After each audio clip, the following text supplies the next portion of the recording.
Hello friends, good evening. This is Sunil. Friends, आज हम यहाँ पे एम लक्ष्मीकांत का जो 6th एडिशन है उसका आज पूरा एमसीक्यू रिव्यू करने वाले हैं, वो भी चैप्टर वाइज। तो देखिए, अगर आप स्टेट पीसीएस का एस्पिरेंट हो या यूपीएससी का एस्पिरेंट हो तो आप लोगों के लिए ये वीडियो काफ़ी महत्वपूर्ण रहेगा। और आप खुद ही ये वीडियो को देखने के बाद बोलना कि आपको कितना इसमें से फ़ायदा हुआ। तो चलिए, समय को बर्बाद ना करते हुए हम सेशन को शुरू करते हैं। तो फ्रेंड्स, हमारा जो पहला टॉपिक है वो रहेगा इंडियन कॉन्स्टिट्यूशनल डेवलपमेंट। तो हमारा पहला क्वेश्चन है, the cabinet mission to India was headed by. India में जो कैबिनेट मिशन आया था उसको हेड कौन किया था? तो देखिए, जो स्टैफर्ड क्रिप्स है, अलेक्जेंडर जी है, लॉर्ड पैथिक लॉरेंस है, ये तीनों इसके मेंबर थे। तो इसको जो हेड था यानी कि जो चेयरमैन थे वो इसका लॉरेंस थे। और जैसे कि आप देख रहे हो, ये असिस्टेंट ग्रेड में 1992 में आया था। तो हमारा नेक्स्ट क्वेश्चन है, the constitution of India was adopted by. जो हमारा संविधान वो हमारा कब अडोप्ट किया गया था? तो ये हमारा कॉन्स्टिट्यूशन असेंबली के थ्रू ये हमारा अडोप्ट किया गया था।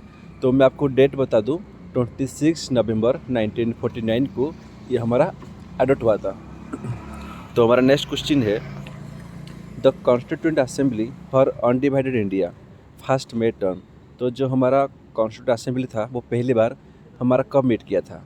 तो आंसर होगा 9 दिसंबर 1946।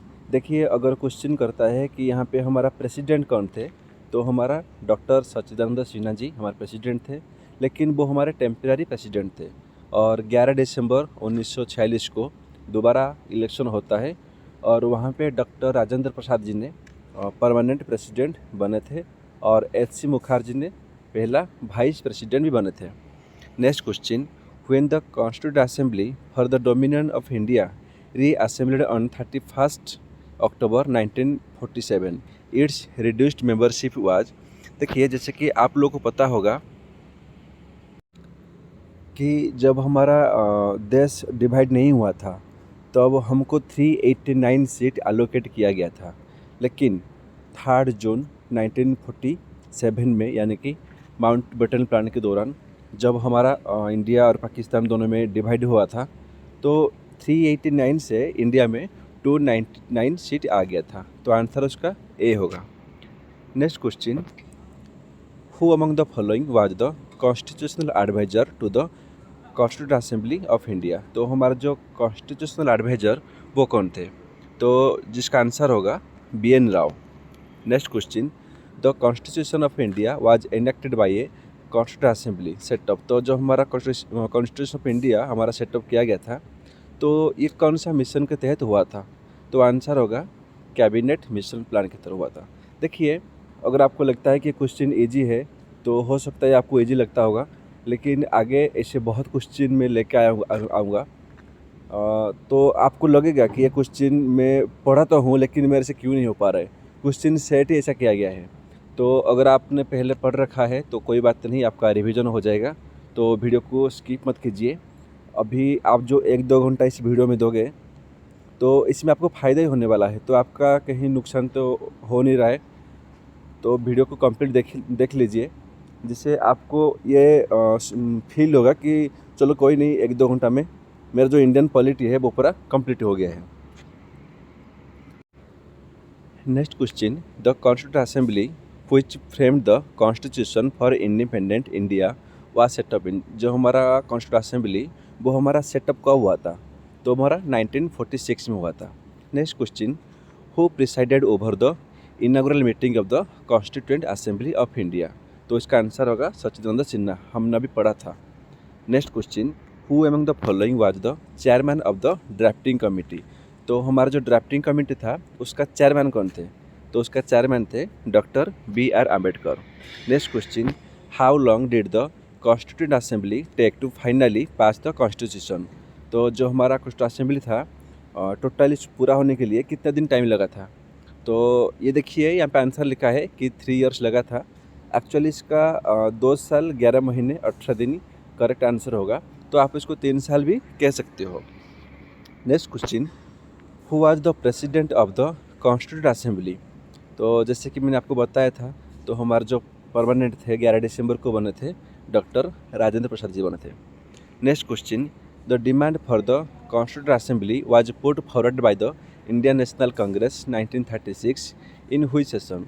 तो ये लखनऊ सेशन में होगा। देखिए, मैंने आपको चैप्टर वाइज पूरा एमसीक्यू करवा रहा हूँ और मैं आपको गारंटी दे रहा हूँ कि ऐसे कोई भी एमसीक्यू आपसे छूटेगा नहीं एग्जाम में।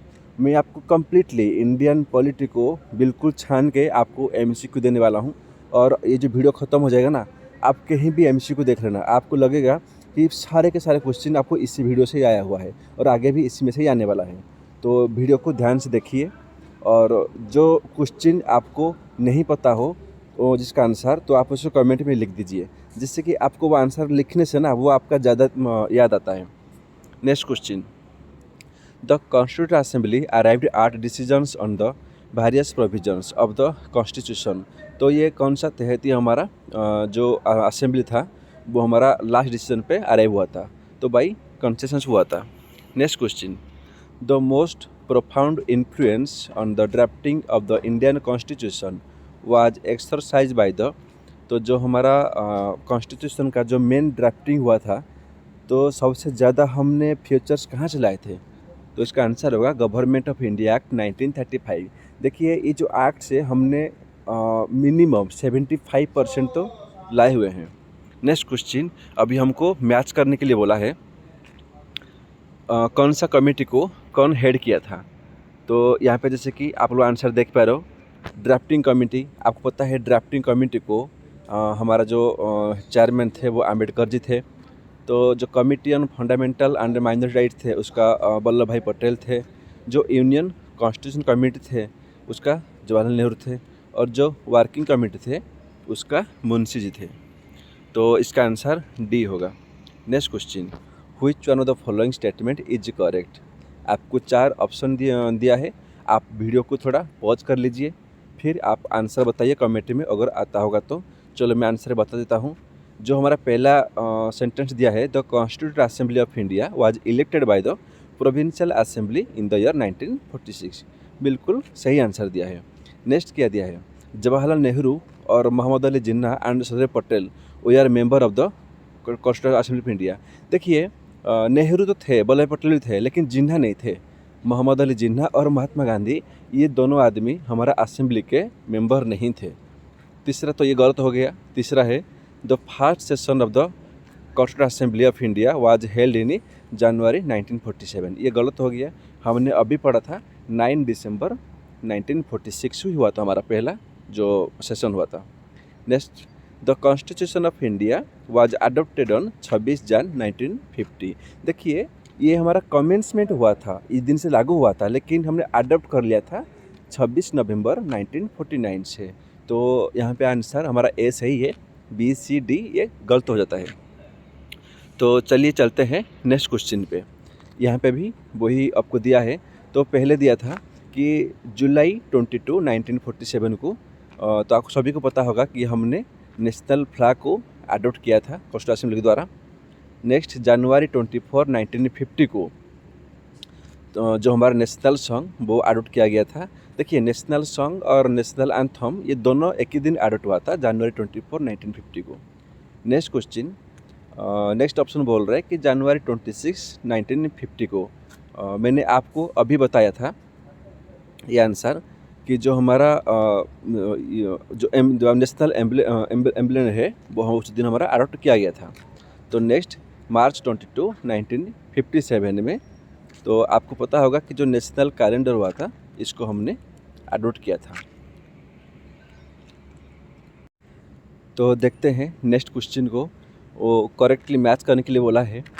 पहले बोला है कि Indian national song Vande Mataram, बिल्कुल सही है। तो इंडियन नेशनल फ्लावर रोज, देखिए रोज नहीं है हमारा, आप सभी को पता है हमारा लोटस है। Next, Indian national animal tiger है, बिल्कुल सही है। इंडियन नेशनल बर्ड यगल, यगल भी नहीं, हमारा पिकॉक है। तो आंसर यहाँ पे हो जाता है डी 1 और 3।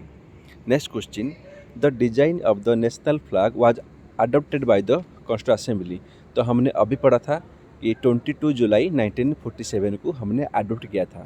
तो नेशनल फ्लैग को कौन डिजाइन किया था, अगर आप लोग को पता होगा, मुझे पता है आप लोग सब अच्छे स्टूडेंट हो, आप लोग को पता ही होगा, तो आप कमेंट सेक्शन में ज़रूर बताइए।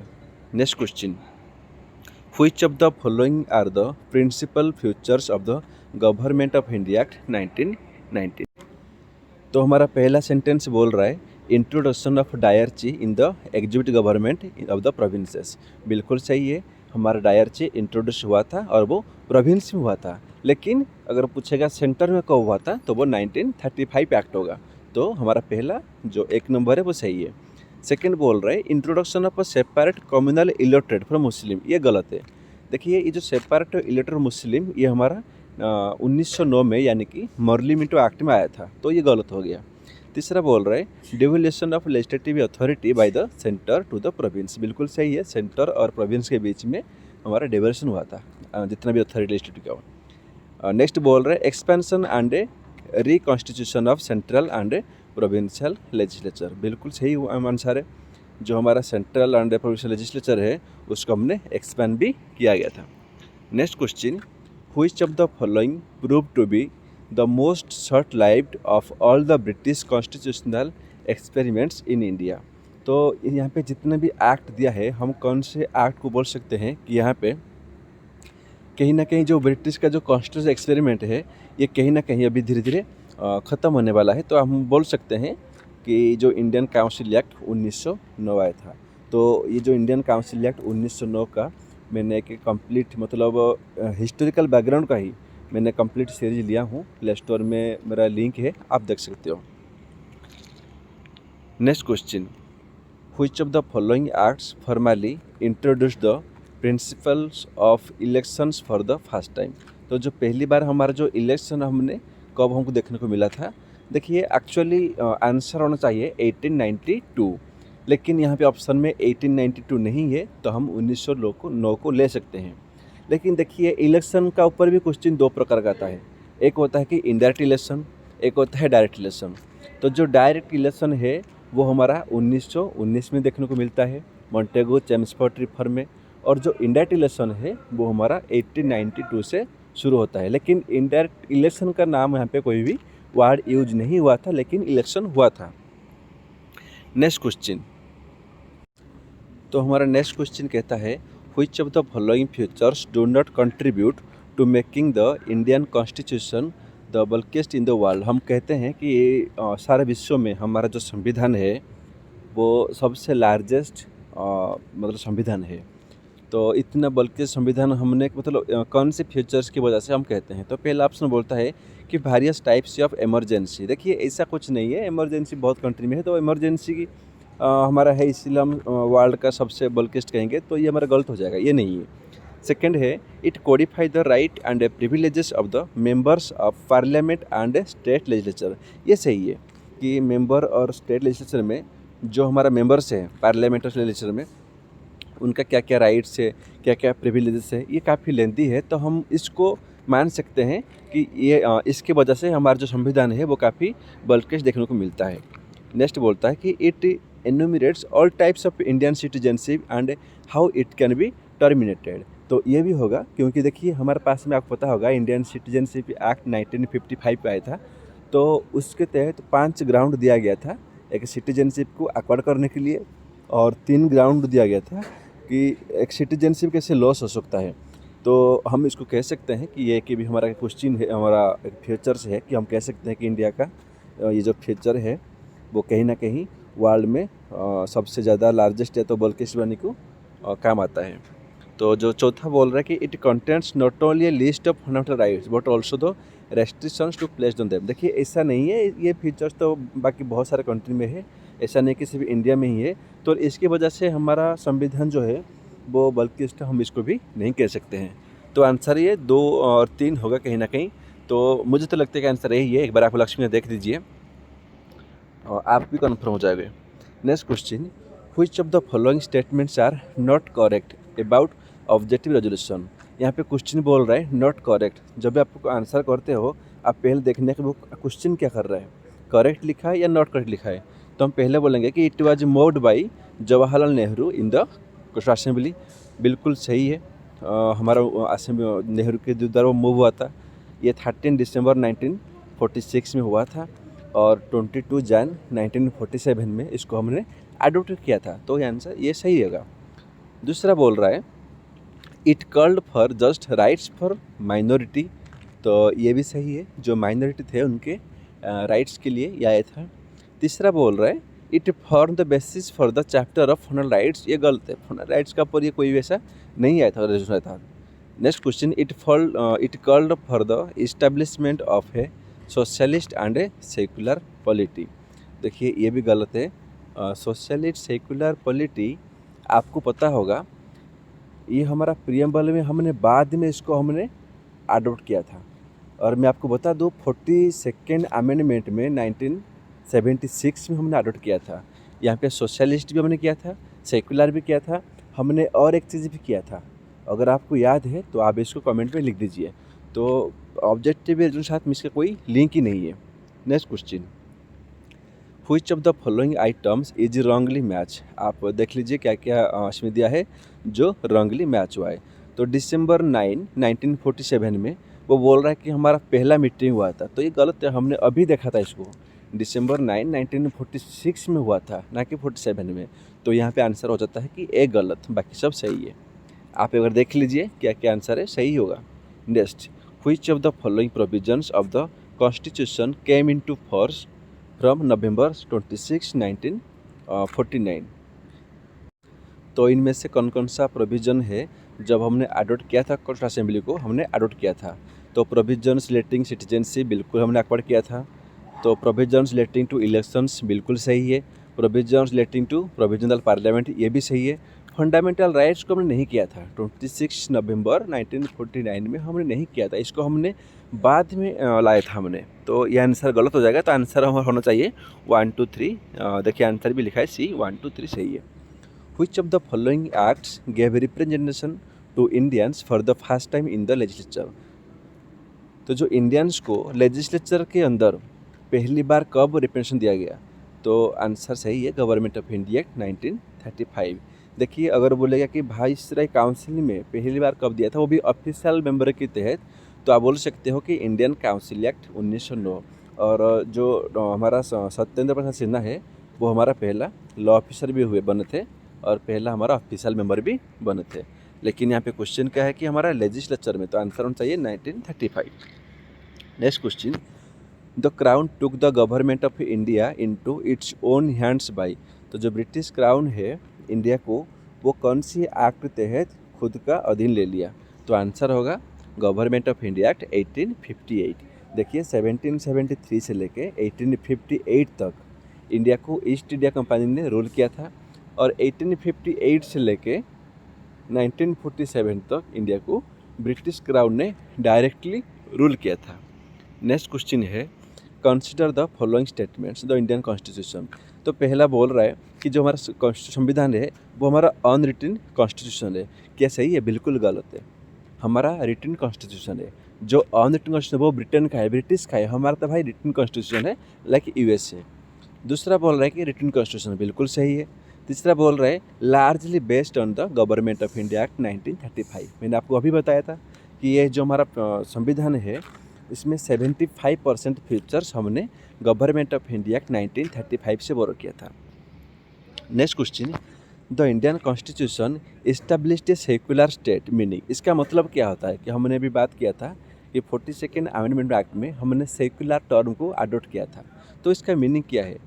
तो देखिए इसका जो मीनिंग होगा वो क्या क्या बोल रहा है कि दो स्टेट ट्रीट और रिलीजियस इक्वली, बिल्कुल सही है, जो हमारा स्टेट है वो सभी धर्म को इक्वली ट्रीट करेगा। दूसरा क्या बोल रहा है freedom of faith and worship is allowed to all the people, सभी को अलाउ करेंगे, उनका जो फेथ है वो कौन से भगवान को पूजा करेंगे और उनका जो वर्शिप है वो सभी को अलाउ कर देंगे। ऐसा कुछ नहीं कि एक हिंदू मतलब हिंदू को ही मतलब राम जी को पूजा करेगा, वो मुस्लिम जो क्रिश्चियन वो नहीं बन सकता है, ऐसा नहीं है।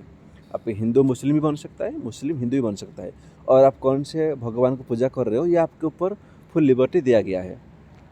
तीसरा बोल रहा है educational institutions without expression are free to impact religious institution, देखिए ये गलत है। आप देख लीजिए लक्ष्मीकांत में क्राइटेरिया है कि हमारा जो संविधान को हमने अडॉप्ट किया था सेकुलर के तहत, इसका मीनिंग क्या है इसमें लिखा गया है तो एजुकेशनल इंस्टीट्यूशन में ऐसा कुछ एक्सप्रेशन नहीं है, ये गलत है, तो ये हमारा सेंटेंस गलत हो जाता है।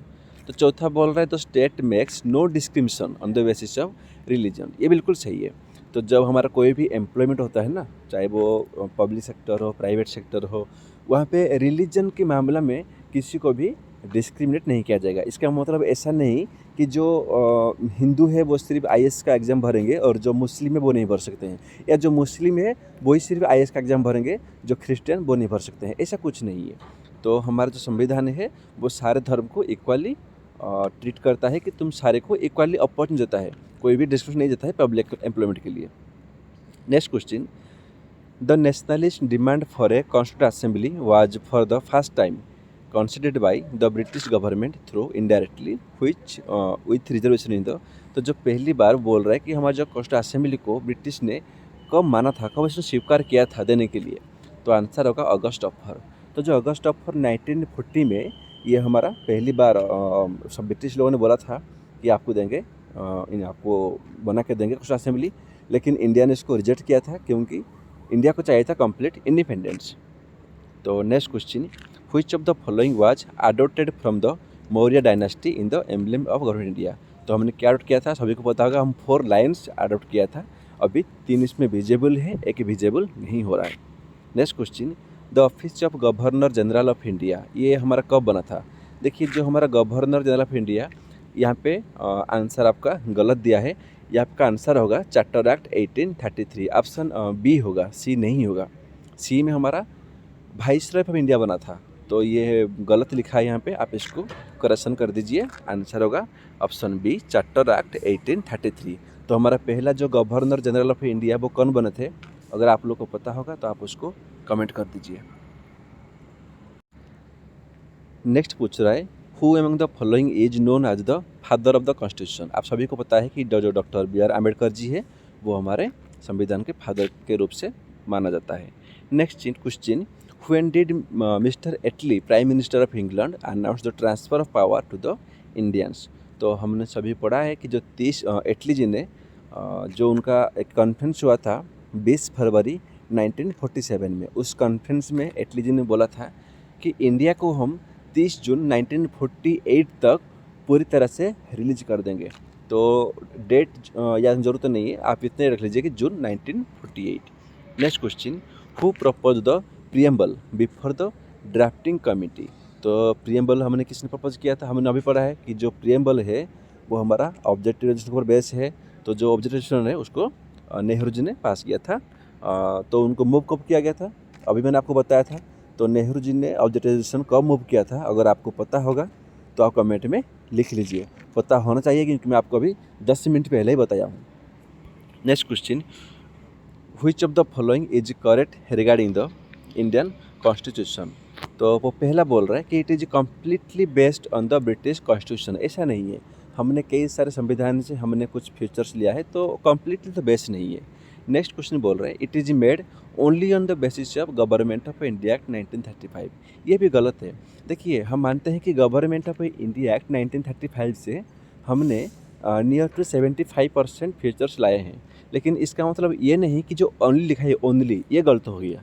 ये ओनली नहीं है, हम बाकी बहुत सारे जैसे कि रसिया हो गया, फ्रांस हो गया, जापान हो गया, यूएसए हो गया, ब्रिटिश हो गया, हमने कई सारे से लिया है। नेक्स्ट बोल रहा है it is a mixture of several constitution. ये बिल्कुल सही है, बहुत सारे संविधान का एक मिक्सचर है हमारा इंडियन कॉन्स्टिट्यूशन। नेक्स्ट बोल रहा है कि इट इज़ ओरिजिनल। देखिए ये ओरिजिनल नहीं है, ये हमारा एब्सोल्यूट है। नेक्स्ट क्वेश्चन मैच करने के लिए बोल रहा है गवर्नमेंट ऑफ इंडिया एक्ट 1919 में हमने पढ़ा था अभी कि डायर चलाया गया था। सेकंड बोल रहा है गवर्नमेंट ऑफ इंडिया एक्ट 1935 में हमने अभी पढ़ा कि इसमें प्रोविंशियल ऑटोनॉमी हुआ था, जितना भी प्रोविंस है सभी को ऑटोनॉमी दिया गया था।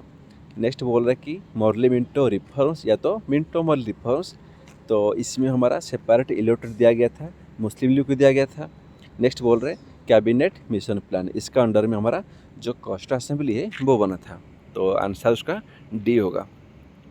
Next question, the amendment procedure laid down in the constitution of India is on the pattern of. तो जो अमेंडमेंट प्रोसीजर हम कहाँ से लाए थे, तो हम लाए थे साउथ अफ्रीका से।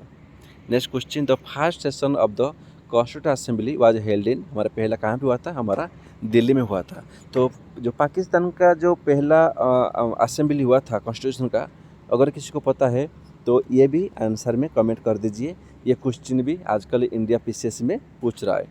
Next question, who among the following was the chairman of the union constitution committee of the constituent assembly. तो हमारा जो कॉन्स्टिट्यूएंट असेंबली में एक कमेटी था यूनियन कॉन्स्टिट्यूशन कमेटी, इसका चेयरमैन कौन थे? इसका चेयरमैन थे जवाहरलाल नेहरू। तो देखिए अगर आपको ये वीडियो अच्छा लग रहा है, अगर लग रहा है कि कुछ फ़ायदा हो रहा है, तो आप एक लाइक कर दीजिए और इसको सब्सक्राइब भी कीजिए, ताकि ये जो हमारा आगे जो भी सीरीज आएगा, इंडियन पॉलिटी तो अभी चल रहा है, आगे नेशनल मूवमेंट आएगा, मॉडर्न हिस्ट्री आएगा, एंशिएंट आएगा, मीडिएवल आएगा, तो सारे एमसीक्यू आपको यहाँ पे कवर अप हो जाएगा। तो जिससे कहीं ना कहीं अगर आप एएसयू की तैयारी कर रही हो या एनडीए की तैयारी कर रही हो, तो इसमें क्या है ना, आपका तो कंप्लीट हो ही जाएगा। या अगर आप स्टेट पीएससीएस या यूपीएससी की तैयारी कर रहे हो, तो आपका जो प्रीलिम्स पार्ट है वो आपको यहाँ से ही कवर होने वाला है। तो आप चैनल को सब्सक्राइब कर दीजिए। अगर आप चाहते हो कि इसके बाद में कौन से सब्जेक्ट के ऊपर आपको मैराथन चाहिए, वो भी कम्प्लीटली एमसीक्यू, तो मुझे कमेंट में बताइए, मैं ज़रूर इसी हफ्ता उसको लेकर आऊँगा। Next question, who among the following was not a member of the constituent assembly. तो हमारा मेंबर कौन नहीं थे? तो जो लोकनायक जयप्रकाश नारायण वो मेंबर नहीं थे। इसके साथ में मैंने बताया था आपको भी कि जो जिन्ना थे और गांधी जी थे वो भी मेंबर नहीं थे। Next question, who among the following is are correct features Indian federal state. तो जो फेडरल स्टेट है इसका रिगार्डिंग कौन सा हमारा करेक्ट है? तो पहला बोल रहा है तो power of the central and state government are clearly laid down, बिल्कुल सही है। सेंट्रल गवर्नमेंट और स्टेट गवर्नमेंट के अंदर पावर को क्लियर कट उसको भी लेड डाउन किया गया है, उसको डिवाइड कर दिया गया है, ये बिल्कुल सही है। सेकेंड बोल रहा है it has an unwritten constitution, बिल्कुल गलत है। हमने अभी पढ़ा था ये कि रिटन कॉन्स्टिट्यूशन है लाइक यूएस है।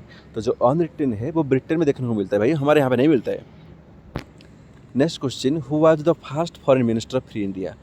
तो जो हमारा पहला फॉरेन मिनिस्टर कौन बने थे? तो वो नेहरू बने थे। तो बता दो आपको, जो नेहरू जी थे वो पहला प्राइम मिनिस्टर भी थे और पहला हमारा फॉरेन मिनिस्टर भी बने थे। Next question, under home among the following was the first draft of the constitution of India prepare in October 1947 by the advisory branch of the office of the constituent assembly.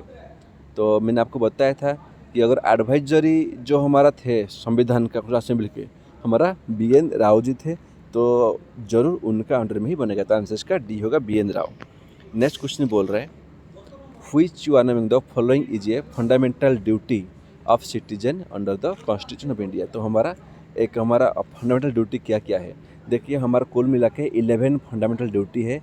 जो last fundamental duty है वो हमने adopt किया था 86th amendment 2002 में।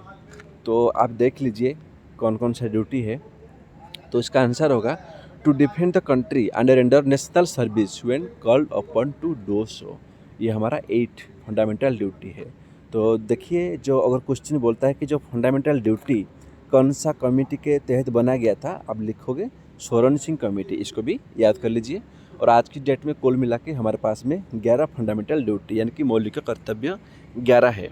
Next question, the first effort at drafting on a dominion status constitution for India was made in response to the, ये हमारा Simon commission. जो हमारा साइमन कमीशन पहली बार आया था, आपको पता होगा गवर्नमेंट ऑफ इंडिया एक्ट 1919 में संविधान को रिफॉर्म करने के लिए एक कमीशन बैठाया गया। उसमें बताया गया था कि अगले 10 साल के अंदर हमें कमीशन लाएंगे। तो 10 साल तो नहीं, वैसे 1928 में ही आ गया था साइमन कमीशन, और ये पहली बार मुंबई में आया था। देखिए क्वेश्चन इसमें घुमाता है, साइमन कमीशन अगर पूछता है फॉर्म कब हुआ था तो 1927 में हुआ था, लेकिन अगर बोलता है कि इंडिया कब आया था तो 1928 में आया था और ये बॉम्बे आया था। Next question, the constitution of India divided the states of India in categories A B C D in the year 1950। तो 1950 में हमारा इंडिया को A B C D 4 category में डिवाइड किया गया था। तो इसके तहत वो बोल रहा है कि कौन सा इसमें सही है। तो देखिए जो ए कैटेगरी था, जितना हमारा गवर्नर प्रोविंस था वो सारे आते थे ए कैटेगरी में, और जो प्रिंसली स्टेट्स थे वो आते थे बी कैटेगरी में, और जो चीफ कमिश्नर प्रोविंस थे वो आ जाता है सी कैटेगरी में। और ये जो अंडमान निकोबार एरिया है ना वो आता था डी कैटेगरी में। तो ये तो मैंने बता दिया, एक आप देख लीजिए, आपको उस पर ज़्यादा कॉन्सेप्ट क्लियर हो जाएगा। तो इसका आंसर सी होगा, the governor was the executive head of category A, जैसे मैंने आपको बताया था। तो क्या बोल रहा है वो, the Rajya Pramukh was the executive head of category B. मैं बोला था आपको जो प्रिंसली स्टेट्स थे वो हमारा कैटेगरी बी के हेड थे। फिर क्या बोल रहे हैं, the chief commissioner was the executive head of category C and D. तो देखिए डी भी थे, लेकिन डी पर्टिकुलरली डिफाइन करता है जो हमारा अंडमान निकोबार एरिया को। Next question, the constitution of India was promulgated on January 26, 1950 because, किस लिए। देखिए आप सभी को पता होगा कि हमारा 1929 में हमने पहली बार हमारा जो कंप्लीट इंडिपेंडेंस मांगा था, तो ब्रिटिश दिया नहीं था, तो हमने सेलिब्रेट कर दिया था। तो इसी के तहत हमने 26 जन 1950 को मानते हैं हमने। जबकि हमारा 24 जनवरी को हमारा टोटल सेशन कंप्लीट हो गया था, फिर भी हमने 2 दिन वेट किया था, इसीलिए कि जो 26 जान है ना, ये हमारा एक मेमोरी बन के रह जाएगा, ताकि हमारा जो 1929 में भी इसी दिन हमारा फ्लैग हमने उसको होस्ट किया था। Next question, the idea of the constitution of India was first of all given by. तो ये पहली बार कौन दिया था, तो आप सभी को पता होगा एम.एन. रॉय ने दिया था कि पहली बार इंडिया को चाहिए, कॉन्स्टिट्यूशन ऑफ इंडिया चाहिए, और ईयर होगा 1934 में दिया था। The member of the constituent assembly were, तो ये कहते हैं ना इलेक्टेड बाई प्रोविंशियल असेंबली। तो सभी को पता होगा 1946 में इलेक्शन हुआ था जुलाई अगस्त में। तो उस इलेक्शन के तहत जो हमारे इलेक्टेड मेंबर थे उनके द्वारा चुना गया था ये प्रोविंशियल असेंबली, और उसमें से ही बंदे आए थे पूरे कॉन्स्टिट्यूंट असेंबली में।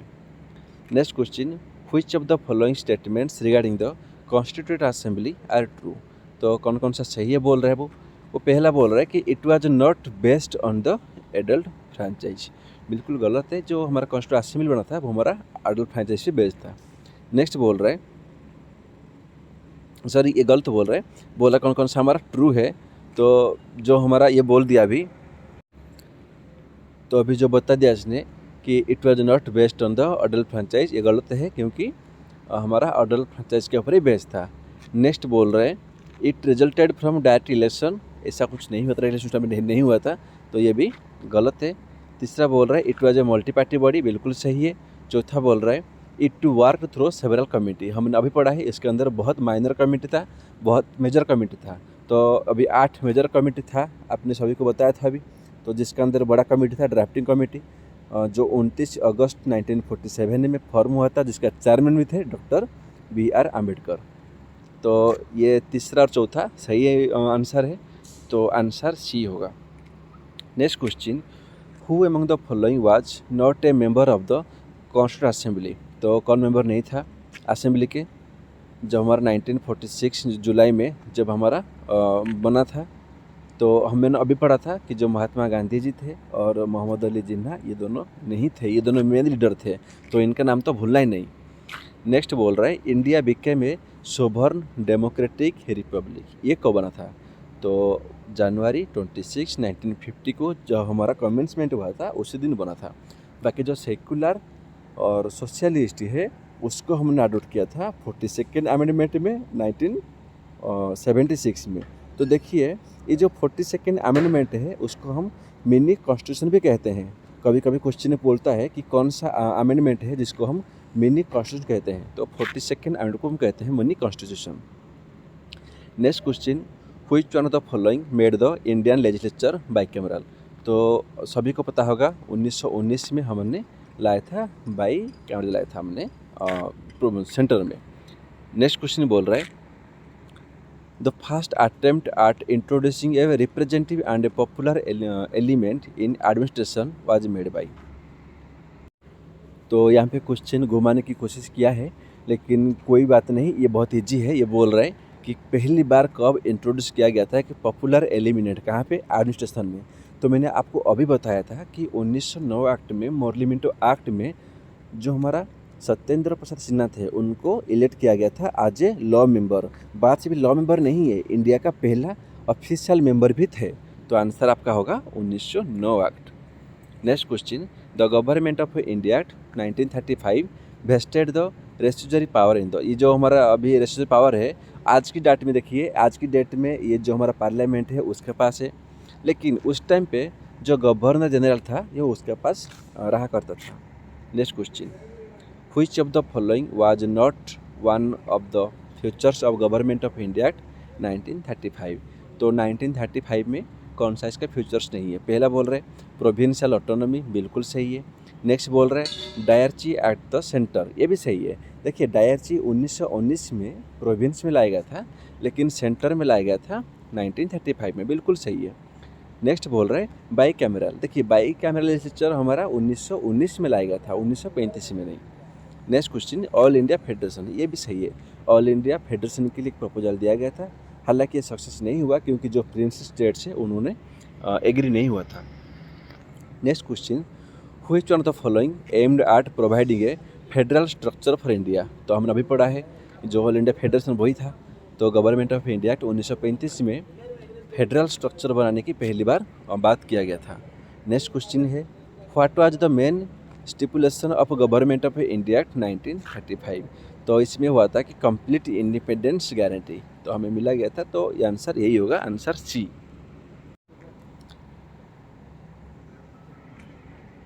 तो फ्रेंड्स जो हमारा पहला हमारा टॉपिक था तो मैंने उसको कवर कर दिया हूँ, और मैं डेली ऐसे के टॉपिक लेकर आऊँगा, और आपका 4-5 लेक्चर में मैं कोशिश करूँगा कि आपका टोटली जो लक्ष्मीकांत है 6th एडिशन का मैं उसको कवर कर दूँगा। तो ये हमारा पहला वीडियो था, तो मुझे जानना था कि हमारा वीडियो का रेस्पॉन्स क्या जा रहा है, बंदेश में कितने लड़के उसको एक्सेप्ट करते हैं, कितना को ये अच्छा लगता है। मैं उसी हिसाब से वीडियो बनाऊंगा, क्योंकि एक्चुअली वीडियो बनाने के लिए काफ़ी मेहनत लगता है। तो मैं चाहता हूं कि इस वीडियो में अगर ज़्यादा से ज़्यादा लोगों ने इसको लाइक करेगा तो मैं आगे की जो वीडियो है मैं एक ही बार में, मैं पूरे के पूरे सेशन में एक ही बार में सेशन को ख़त्म कर दूंगा। और आप कमेंट में बताइए कि आपको इसी तरह वीडियो MCQ और कौन सी सब्जेक्ट चाहिए। अगर वैसे भी मैं अभी इंडियन मॉडर्न हिस्ट्री और मिडिल हिस्ट्री में लेके आने वाला हूँ, और इसके अलावा अगर आपको कोई भी सब्जेक्ट में इसे कंप्लीट MCQ चाहिए तो मुझे कमेंट कर दीजिए, मैं उसको पहले प्रेफरेंस दूंगा। तो आप अगर ये 60 क्वेश्चन में अभी रिवाइज कर दिया हूँ, अगर इसमें से कोई क्वेश्चन आपको डाउट आ रहा है तो वीडियो को आप रिवर्स कीजिए, उसको दोबारा बढ़िया से देखिए। तो देखिए ये आपका जो 2-3 वीडियो में मैं आपको गारंटी देता हूँ कि आप चैनल में जुड़े रहिए, मैं आपकी कंप्लीट लक्ष्मीकांत को ख़त्म कर दूंगा। और आप देखना कि आप पिछले 10 साल के क्वेश्चन उठा के देखना, पिछले 10 साल की, चाहे वो कोई भी PCS हो, चाहे वो CDS हो, NDA हो, चाहे वो UPSC हो, एक भी क्वेश्चन आपसे नहीं छूटेगा। तो चलिए इसी के संग मैं इस सेशन को समाप्त करता हूँ। जय हिंद, जय भारत।